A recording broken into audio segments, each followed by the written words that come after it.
আম্মুর জন্য special gift নিয়ে আজকে সবাই মিলে যাচ্ছি আমার বাবার বাসায় আম্মুর কাছে। আসলে আগামীকালকে আমার আম্মুর জন্মদিন, আর সেই জন্য আমরা তিনজন যাচ্ছি আজকে গিফট নিয়ে আম্মুকে সারপ্রাইজ দিতে। একদম ব্যাগ বস্তা নিয়ে দুপুরবেলা তিনজন মিলে রওনা দিয়ে দিলাম। আমরা অদ্ভুত এক রিক্সার মধ্যে উঠছি, যেটা পুরাই অটোর মতো। তিনজন একদম সামনাসামনি বসে যাচ্ছি। প্রথমে আমরা চলে আসলাম একটা জুয়েলার্স এর দোকানে। আসলে আম্মুকে কিছু গিফট দিতে গেলে আমার এই গোল্ড ছাড়া কোনো কিছুই মাথায় আসে না। আমার যখন থেকে জ্ঞান বুদ্ধি হয়েছে তখন থেকে আমি চেষ্টা করি আম্মুর বার্থডেতে ছোট্ট কিছু হলেও গিফট দেওয়ার, সেইটা 2 টাকা দামের সেন্টার ফ্রুটি হোক না কেন। বাট এখন যেহেতু বড় হয়ে গেছি, এখন আমার সামর্থ্য আছে আম্মুকে তার শখে কিছু গিফট করার। আমার আম্মু সোনার গহনা পরতে অনেক পছন্দ করে, আর তার সবচেয়ে পছন্দের একটা জিনিস হচ্ছে আংটি। তাই ভাবলাম আম্মুর জন্মদিনে আম্মুর জন্য একটা সোনার আংটি নিয়ে যাই। আমার এখনো মনে আছে ছোটবেলা আমি টিফিনে টাকা জমিয়ে 10 টাকার একটা হেয়ার ক্লিপ নিয়ে যেয়ে দিতাম আম্মুকে, আর তাতে আমার আম্মু কি ভীষণ খুশি হয়ে যেত। আর এখন তার এই ছোট্ট মেয়েটা তার জন্য গোল্ডের গিফট কিনে দেয়। এই ছোট ছোট জিনিসগুলোতে সে যেরকম খুশি হয়, আমারও ভীষণ ভাল লাগে আম্মুকে খুশি করতে। অনেকগুলো রিং দেখলাম, একের পর এক দেখতেই আসি, আর তারপর ফাইনালি এই রিং এ চোখ আটকে গেল আমার।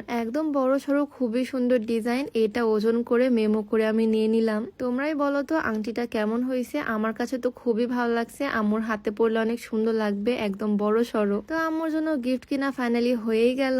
একদম আমরা ব্যাগ বস্তা নিয়ে বের হয়েছি, এখান থেকে সোজা যাব রাজশাহীতে আম্মুর কাছে। আমরা তিনজন মিলেই যাচ্ছি, আমার ননদিনীও যাবে আমার আম্মুর কাছে। আমার ননদিনীও নাকি আমার আম্মুর জন্য গিফট নেবে, তাই ও আমাদেরকে সুপার মার্কেটে নিয়ে চলে আসলো। আসলে আমার ননদিনীও আমার আম্মুকে ভীষণ ভালোবাসে, আমার আম্মুকে সেও আম্মু বলে ডাকে, আর আমার আম্মু ওকে একদম নিজের মেয়ের মতোই ভালোবাসে। আসলে আমার বাবার বাড়ি শ্বশুর বাড়ি দুই ফ্যামিলি খুবই ছোট, তাই দুই ফ্যামিলি একদম এক ফ্যামিলির মতোই থাকি আমরা। তো এখানে আমার ননদিনী আমার আম্মুর জন্য এই ডায়মন্ড কাটের চুড়ি জোড়া পছন্দ করলো, সে তার জমানো টাকা দিয়ে আমার আম্মুর জন্য এই গিফটটা নিল।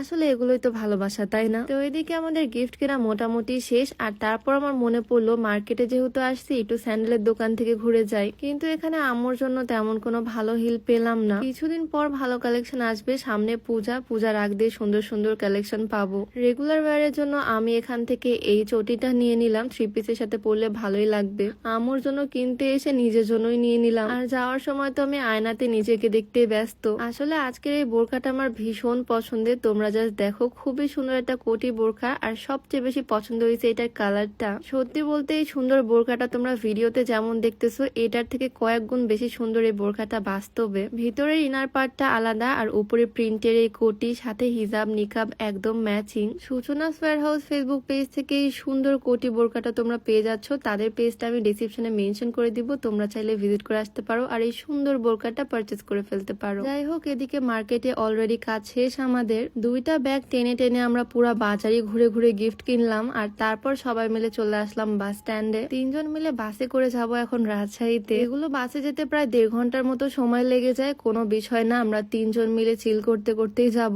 আমরা বের হয়েছিলাম দুপুর টাইমে, কিন্তু বাজার ঘুরে ঘুরে জিনিসপত্র কেনাকাটা করতে করতে আমাদের দেরি হয়ে গেছে। বিকালের দিকে আমরা রওনা দিলাম, আর পৌঁছাতে পৌঁছাতে একদম সন্ধ্যায় হয়ে যাবে। সানলাইট একদম কমে আসছে, দেখলে বুঝতে পারতেছো। তো যাই হোক, সন্ধ্যার একটু আগ দিয়ে আমরা বাস থেকে নামলাম রাজশাহী এসে। ব্যাগপত্র সবকিছু নিয়ে আমরা এখন যাচ্ছি টেস্টি ট্রিটে। ঠিক রাত 12টায় আম্মুকে গিফট গুলো দিব, আর ছোট্ট একটা কেক দিয়ে সারপ্রাইজ দিব, সেজন্য এখান থেকে কেক নিয়ে নিলাম। আর জার্নি করতে করতে ওদের ভীষণ ক্ষুধা লেগে গেছে, তাই পাউরুটি নিল এখান থেকে। তো এখান থেকে ছোট কেক, পেস্ট্রি সবকিছু পার্সেল করে নিলাম। আর আম্মুর বার্থডেটা ছোট করে সেলিব্রেট করার ইচ্ছা আছে আগামীকাল, যদি করি অবশ্যই ভিডিও আসবে। তো এখান থেকে সবকিছু নিয়ে আবারও উঠে পড়লাম রিক্সাতে। এখন আর কোনো দেরি টেরি করবো না বাবা, সোজা এখন যাব বাসায়। বাসায় পৌঁছাতে পৌঁছাতে অলরেডি আমাদের সন্ধ্যা পার হয়ে গেছে, আর বাসায় আসতেই তো আম্মু আমাদের দেখে ভীষণ খুশি, আর আমি ফার্স্টেই চলে আসলাম মোমোর কাছে। কত বড় হয়ে গেছে তাই না আমাদের কিউটি বেবিটা, মাশাআল্লাহ কি সুন্দর লাগতেছে ওকে দেখতে। আসার সাথে সাথে আমি বিড়াল, মাছ, কচ্ছপ সবকিছু ঘুরে ঘুরে দেখতেছি। আমরা তো আসছি সন্ধ্যার সময়, সন্ধ্যায় আসার পর থেকে আম্মু এটা ওটা বানায় দিচ্ছে, খাচ্ছি, সবাই মিলে গল্প করতেছি।